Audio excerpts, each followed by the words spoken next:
मैं अपने पति की छोटी बहन के साथ एस्टेट में ट्राईसाइकिल चला रही थी, लेकिन हमें मेरे पति की लग्जरी कार ने रोक लिया। उस पल मैं घबरा गई, डरी हुई थी कि वह मुझे ज्यादा शरारती होने के लिए डांटेंगे, लेकिन मेरे पति ने बस मुझे कार में बैठकर घर जाने को कहा। उन्होंने पूछा कि मैं पिछले कुछ दिनों से घर क्यों नहीं लौटी। मैं बस झूठ बोल सकती थी और कह सकती थी कि मैं काम में बहुत बिजी थी, लेकिन मेरे पति जानते थे कि मैं जानबूझकर उनसे बच रही हूँ। हालांकि उन्होंने मुझसे कहा कि मैं कहीं भी जाऊं मुझे उन्हें बता देना चाहिए, क्योंकि उन्हें सच में मेरी परवाह है। ये सुनकर मैं शर्माकर भाग गई और मैं उनसे इसलिए बच रही थी क्योंकि मैंने कुछ समय पहले ही गलती से उनसे शादी कर ली थी। लेकिन मुझे पता था कि मेरा फैमिली बैकग्राउंड साधारण है, इसलिए मैं शादी को लेकर इनसिक्योर महसूस कर रही थी। हमारी शादी की रात मुझे नहीं पता था कि मुझे क्या करना चाहिए। जब मेरे पति नहाकर बेडरूम में वापस आए तो उन्होंने मुझे पहले से ही सोता हुआ पाया। उसने मुझे जगाया नहीं और बस मेरे बगल में लेट गया। जब मैं उठी और अपनी उंगली में अंगूठी देखी तो मुझे एहसास हुआ कि मेरी शादी हो चुकी है और मेरे पति काम के लिए जल्दी निकल गए थे। क्योंकि यह मेरी पहली शादी थी, मैंने अपने पति की बहन से मदद मांगी और उम्मीद की कि मैं उस रात उसके साथ सो पाऊंगी, लेकिन वह अपने भाई से डरती थी और उसने मना कर दिया। जब मैंने उसका पसंदीदा बैग खरीदने का वादा किया तभी वह बेमन से मानी। जब उसने मेरे पति से कहा कि मैं उसके साथ सोना चाहती हूँ,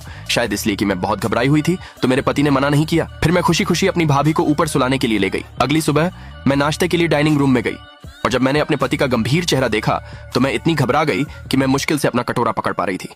उसने बेबस होकर मुझे देखा और मुझे खाना परोसा। उस रात मैंने घबराकर बेडरूम में झांका और जब मैंने अपने पति को बाहर जाते देखा तो मैं जल्दी से छिप गई और ऐसा दिखावा किया जैसे कुछ हुआ ही ना हो। मैंने उससे पूछा कि क्या मैं दूसरे बेडरूम में सो सकती हूँ और बताया कि मुझे एक ही बेड पर सोने की आदत नहीं है। अचानक मैंने देखा कि उसका चेहरा उदास हो गया।